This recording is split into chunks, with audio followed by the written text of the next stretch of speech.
Hi guys, I was in the middle of doing my makeup when I realized it's really late. It's like 9 p.m. and if I want to get this video done today so I can upload it tomorrow, I can't spend another hour getting ready, so I need to just go do the video. So I just threw my hair up and stopped my makeup in the middle of doing it. And now I'm doing this. So makeup looks a little crazy, but whatever. I'll survive.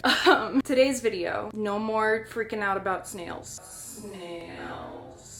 That's done. It's a new day. We're moving on. But let's kind of just jump right into it. So we left my tank off with finally getting the rock in, and that's about it. So today we're gonna make some more progress. My hair is falling out. Whatever. I'm a mess today. I don't have time for this. We got the rock in, and that's it. So since then, the next big thing I had to tackle was I need a cleanup crew. We need inverts in that tank to help take care of the waste, to help sift the sand around, to help clean the glass, to help keep the water good. I did bring a couple of cleanup crew species over from my 150, but the issue is all my snails in that tank, the ones that are left, because we're not getting a new tank because that tank is going very well. We're getting a new tank because that tank is falling apart. So there's only so many different inverts in that 150 at this point, and all of the snails are giant. If I bring them over here, they're all really big turbo snails. They're way too big for this tank. They don't have the space they need at all. So I'm gonna have to rehome most of those. I brought the smallest ones over that I could find, but that was only like 3 of them. We're gonna need more than what I can find available in my tank as far as hermit crabs and snails. So first thing I did was go to the store to pick some up.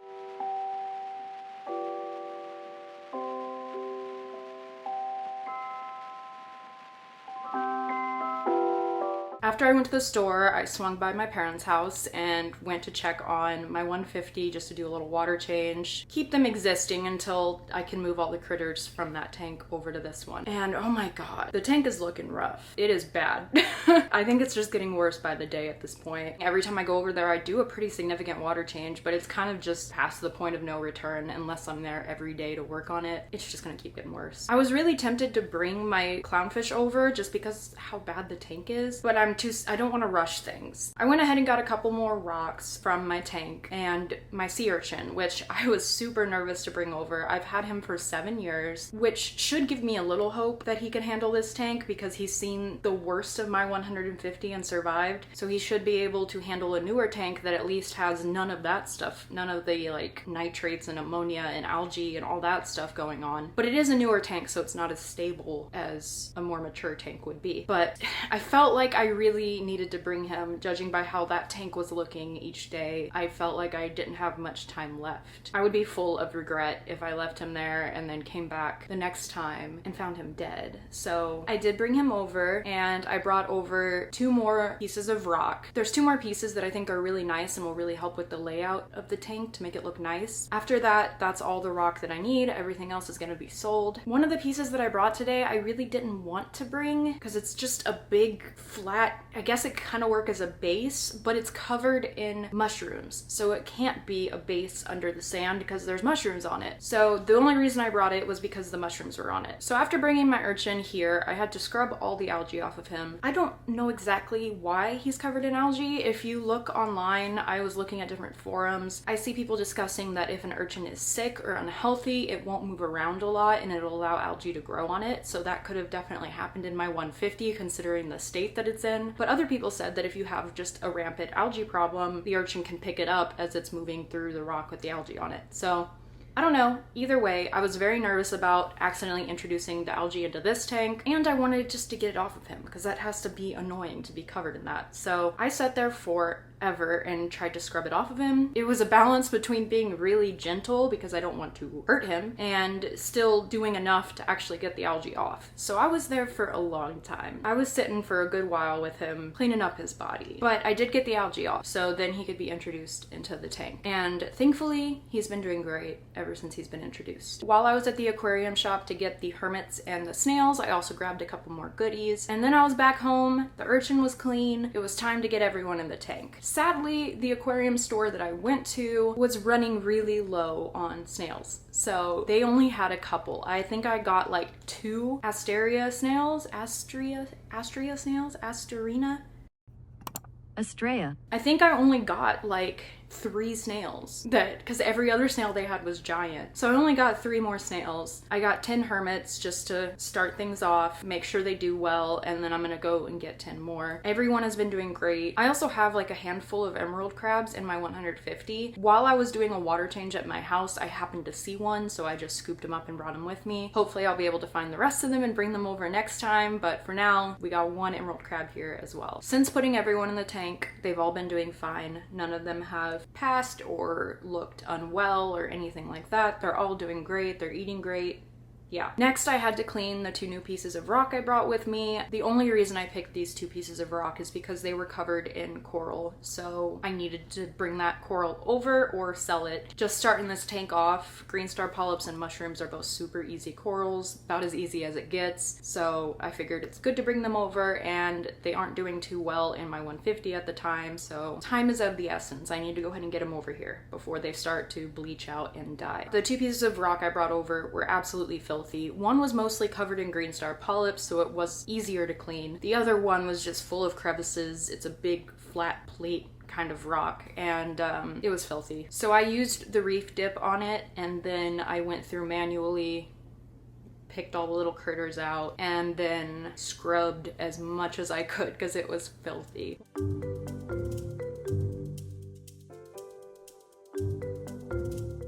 Once everyone got settled, the next day I went in and did a water change. Star is yelling for some reason. She just likes to yell out sometimes. She just likes to talk, you know? Anyway.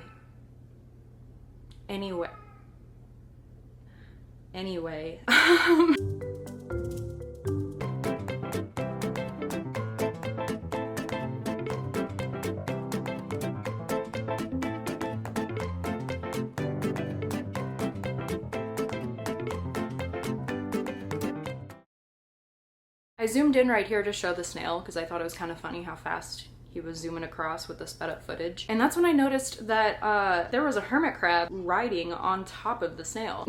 So the hermit crab was cleaning the snail while the snail was cleaning the glass while I was cleaning the tank. Just something to think about. Makes you think. I don't know about what, but it does. Anyway, finished the water change, left the tank alone overnight, and now it's time to test the water for the first time on video. I have been testing it a couple times already, like once a week. I really want to get to testing it like every 3 days right now because I'm about to be ready to bring the fish over and I need to make sure this tank is good. So after the water change, the next day I went and checked up on everyone. Everyone's doing good. The corals that I brought over were starting to get bleached. I brought the new rock over and got it in there, so it's kind of just plopped in there for now. This is not going to be the way the rockscape looks. Rockscape? Aquascape? This is not how the rock work is gonna look when it's done. This is just random rock stacked as I get it. It just stacks on top of each other. Also, I really did not want to bring this rock at all. It's just big and bulky and kind of just, I don't want to say flat. It's not flat, but it's just kind of long and it doesn't really have a lot to it, but it's like the rock I really didn't want. It has so many mushrooms on it, and they were starting to die in my 150 because there's like no nutrients in the water anymore. They're kind of bleached. Kind of hard to see, but some of them are kind of bleached and starting to die. You could kind of see that one right there. I'm hoping now that I have them here and dosing the tank properly that maybe I can save them. Now in this footage, it's the day after I brought them over, so I'm talking about hoping that they recover well. Well, I could say right now, they've been doing great.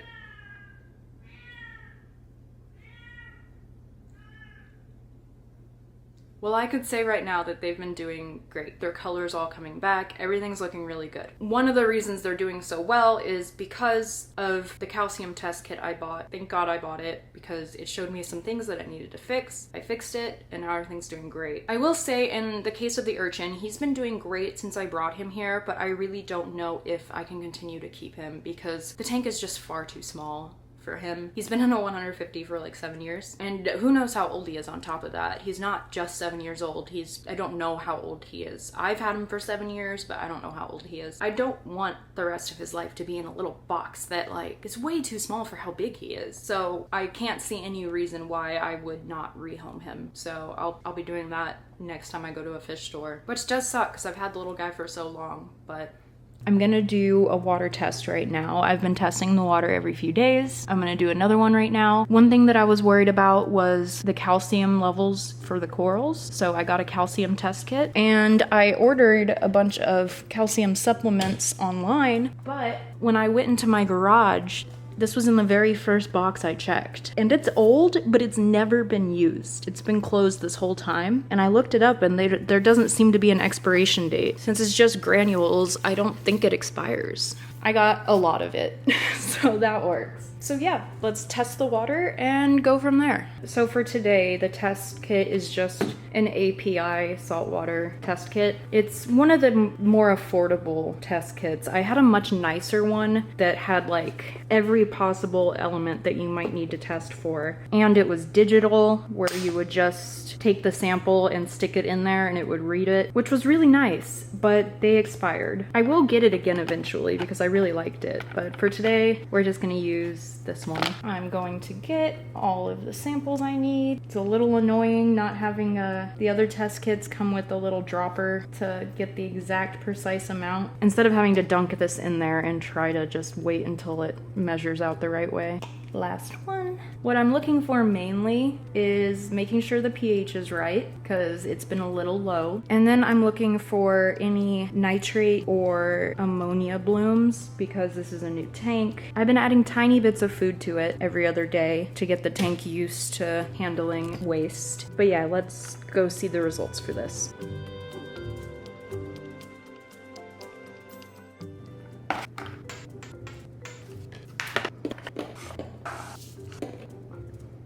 Cool. I also just got an extra one right here for the calcium. Ghost is in my spot. I need to sit there. Do you want to do the work for me? You want to do this for me? Here. You're not doing it. You're not doing it. You're not helping. Oh, you just want pets. We're on the clock right now. We can't have pets. We're on the clock. Fine. I'll sit next to you. How about that? There we go. All right, so let's open a new page. Now, I just checked the salinity. The salinity was 1.024, which is literally exactly where it should be. Let's check the pH next. Ignore my really sloppy handwriting. My hands are shaking really bad right now. So we just take the vial. There, now you can see Ghost's reaction. We take the vial and we add 5 drops and that's it. And then I just let it sit for a second while I get everything else done. It lets the water settle. I guess I'll do nitrite next. This one's just 5 drops too. Then close it and shake it. Next one is nitrate. So we do 10 of this one and then we shake it. And then do the next bottle, also 10 drops. Then we have ammonia. 1, 2, 3, 4, 5, 6, 7, 8. Don't fall, don't do that. Now I let all that sit for a second and I'm gonna go ahead and do the calcium while all of that settles. I miss having my really nice test kit for the calcium because you literally just take the water sample, put it in the machine, and it tells me the exact number. For these test kits, you add the first solution, wait for the water to turn purple, and then you start adding drops. You count each drop that you add until the water turns blue. And then once the water turns blue, you take the number of drops it took to turn blue, and you look on a chart, and it tells you the calcium level based off that. I feel like it doesn't give you the most accurate number because it's kind of open for interpretation to when it looks blue enough to you. It still gives you an idea at least. I just like that the other test kit I had was literally the exact number. Like it gave me the exact parts per million. So this is the chart. So you just count the number of drops it took you to get to the color, and that will tell you what your calcium level is. So with that in mind, we take this first one and we add 10 drops to this, and then we mix it all up. It's gonna start out this color, very subtle pink hue to it. Then once it turns purple, it normally only takes about 1 or 2 more drops from there to get to blue. So I'm gonna keep adding drops of this one until this gets to purple, then add another drop or 2 and make sure it's blue, and then add up all of the drops it took to get there. I'm gonna shake this bottle up first, and then we're just gonna start. I'm gonna stop at 9 only because the top is starting to look blue. So I'm gonna shake it and see what it looks like when it's shaken up. So I'm at 9 right now, still pink.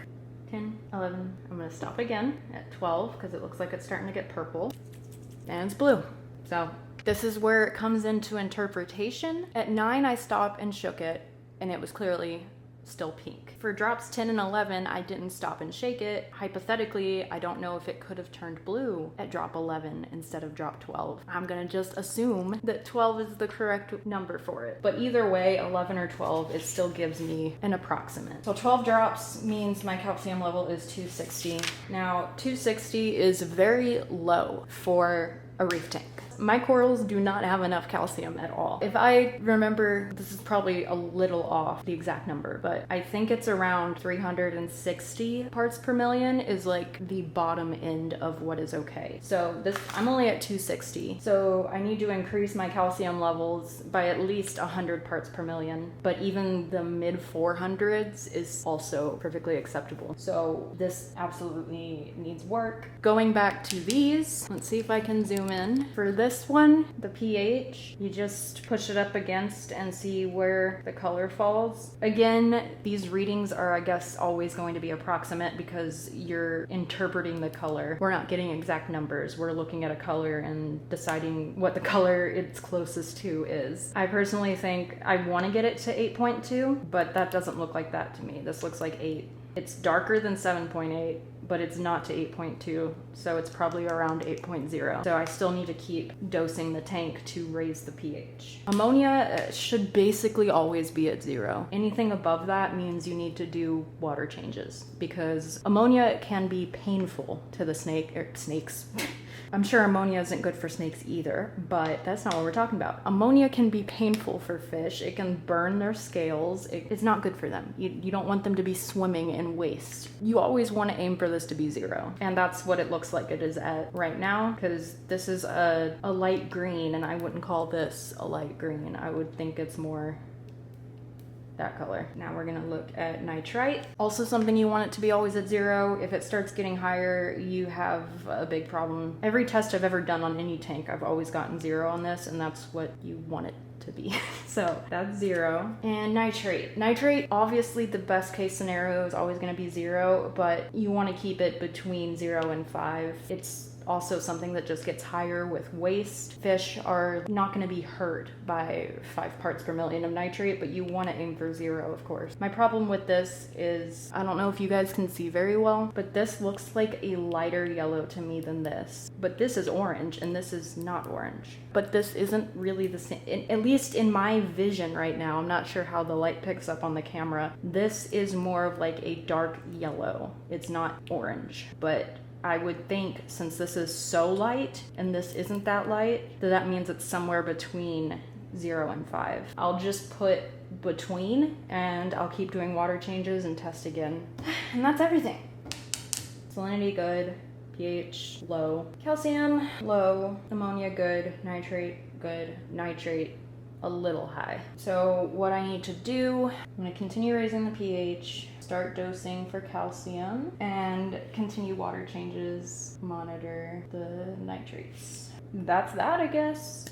Water testing done. Let's start dosing the tank. I'm gonna go clean all this up and then we'll start dosing the tank. Ghost fell asleep. So to raise the pH, we have a pH buffer here, and we just add 1 level teaspoon for every 20 gallons. Okay, it's a 30-gallon tank, so we'll add a teaspoon and a half.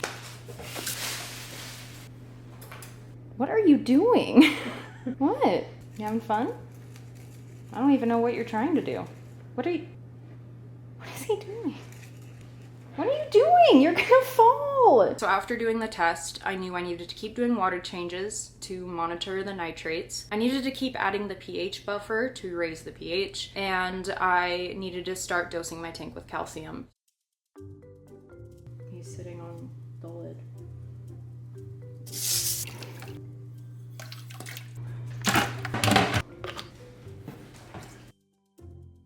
Since I filmed that video, I've been doing all 3. I'm going to be testing tonight the calcium again and the pH again, and we're gonna go ahead and leave it off there. But last time I checked, my calcium was over 400. So thankfully it's been appropriately raised, and all the corals are looking great, so that's awesome. I'm really at the point now where I just need to bring 2 more pieces of rock over that I want, design the rock work, and bring the clownfish over. Like, the tank is ready. All the inverts are doing great. Every time I test the water, the levels are consistent. The only thing I really need to do is get the pH where it should be, and then it's all good to go. Beyond that, I do still need to get a power head or a wave maker, because certain corals, and if I want to get an anemone, they all need certain levels of water flow that can differentiate between the corals. Some like to be on the top with high flow, some like to be in the medium with middle flow, you know, all over. So you need a power head to help provide the appropriate flow in the right directions. And it's also going to help keep any waste from settling in the rocks or on the top of the sand. So I do need to get a power head. The only other thing I need to decide is the filtration media. I need to decide what kind of stuff I want to put in the back of my tank to help keep the water clean. There's all different things that you can buy depending on what you're keeping, the waste load of your tank. You kind of look at all that and come up with a little system to put in your filtration area. So that is the other thing I need to do. And other than that, we're ready for the clownfish, really. There's other things I want to modify about the tank, like I want to change the lights out and things like that, but I don't need to do that before bringing my clownfish over. So I really think the next video I make about this will be bringing them over. So fingers crossed, that's exciting. So that's the update for today about the tank. That's it. So yeah, that's the update for today. Thank you guys for watching. I'll see you next time. Bye.